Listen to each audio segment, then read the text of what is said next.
welcome to the second episode of this new season of my leadership podcast, which I've titled The Resilient Leader. In this second episode, I'm going to be discussing the subject of confidence. The resilient leader is a confident leader. It's a leader, that will not cave in the face of affliction or adversity.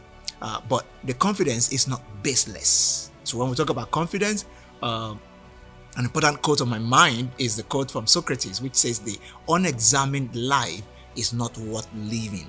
The unexamined life is not worth living. As a leader that wants to be a resilient leader, you need to be able to examine yourself and say, so what do I have? What is this confidence that we're going to win based on? Let me give you a suggestion. Confidence in your ability, or can I put it in a better way, if you're a person of faith, confidence in your God-given ability. Confidence in the things that have worked for you in time past. The adversity comes to test the metal of our strength and our confidence. To be a resilient leader, I need to pay attention to the things that have worked for me in time past. I need to pay attention to my God-given abilities. I believe I have the ability to do something and do it differently, even in the face of affliction, in the face of adversity, in the face of the changes that we're facing in our world today. And my confidence that I can do something may not be enough sometimes. I may have to switch to the confidence that I can acquire the ability to do it. Let me explain what I mean. A resilient leader is the one that is not only basing his sense of confidence in his current ability, but also in the fact that he or she can acquire fresh capacity to overcome the adversity. That's how we build resilience as leaders. So, the times are, dangerous times, difficult times, but when I focus on the things that I've been able to do in time past, based on the capacity that I have, I remember the victories of the past, my testimonies of how I faced a particular challenge. Let me give you an example of what I'm talking about. In 2007, 2008, there was a recession in my nation.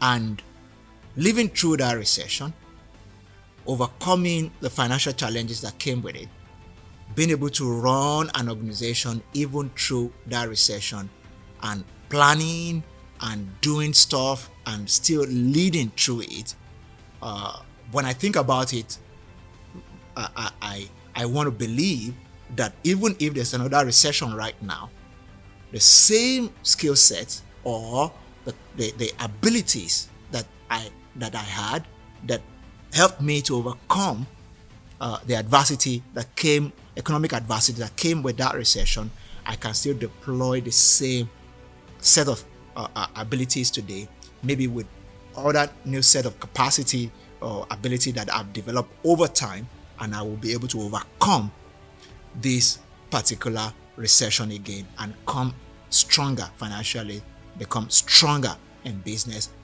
after this time. So, a resilient leader is a leader that believes in his own God-given ability.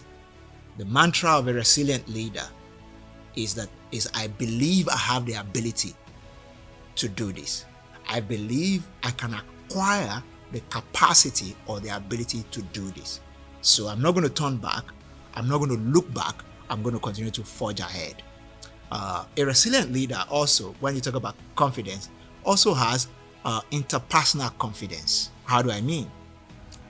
A resilient leader says, I can influence others and also allow them to influence me positively.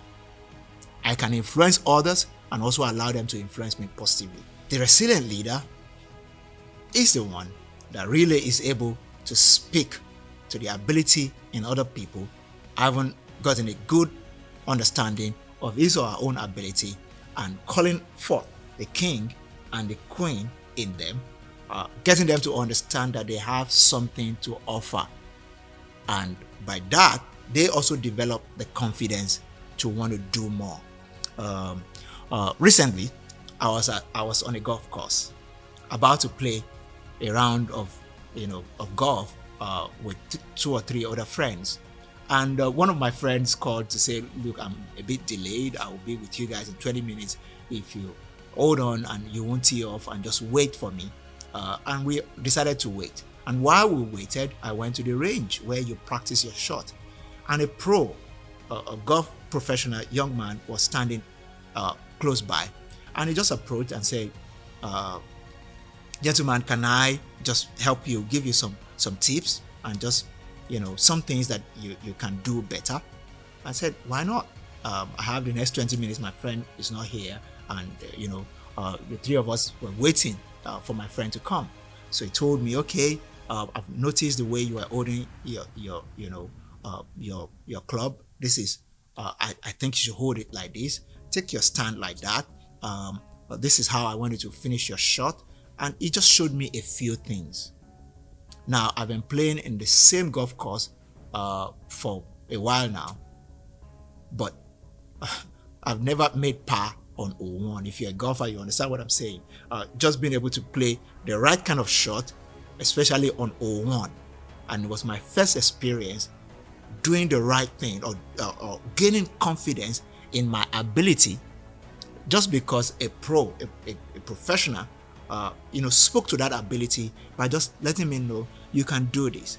If you just swing a particular way, if you finish your shot a particular way, you will be able to drive your ball better and do this better.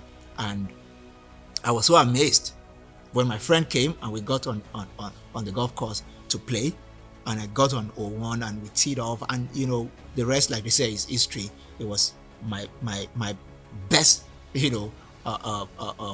display of skill so far. All of them were shocked. I mean, this guy only spent 20 minutes with you, and I said, well, the guy was speaking to the king in me, to the Tiger Wood in me, if I can put it that way, because when I'm talking about golf right now, this guy was speaking to the great golfer in me. And that's what a resilient leader will do, especially in changing times and when the odds are stacked against your organization, against your team. You want to be the one that will speak, to the ability in other people by also believing in yourself and believing in your God-given ability. So there's the confidence in your own ability, and there's the interpersonal confidence when you speak to the other people on your team. Not only that you speak to the king and the queen in them, but you also allow them to speak to the king or the queen in you as well. Because we say this is interpersonal confidence. It helps a resilient leader to raise a team that will be strong, that will be willing, to rise up to the occasion, rise up to the call of duty, and together we can say we're here to win. We're not here to just be onlookers. We're here to win, to achieve greatness, and to forge ahead even against all odds. I need you to understand this. Now, the times may be changing so fast. It may look like you won't be able to achieve your organizational goal because things are changing. But if you will confidently approach the situation, focus on your God-given ability, focus on the things that you have been able to do in time past, and then engage interpersonal confidence by speaking to your team, speaking to the king and the queen in them, calling forth their abilities, creating opportunities for them to also increase their capacity this season. What you're going to see is unprecedented success, unprecedented growth, unprecedented achievement, to the end that the goals that you have set for this year will be achieved, and your team's morale will go up, and many more great achievements will be your portion this season. Thank you for joining me on this episode, and I look forward to having you in the next episode in this new season that I've tagged The Resilient Leader. I can see that you, that new you, that resilient you, leading that team into victory and into success. Thank you for joining me.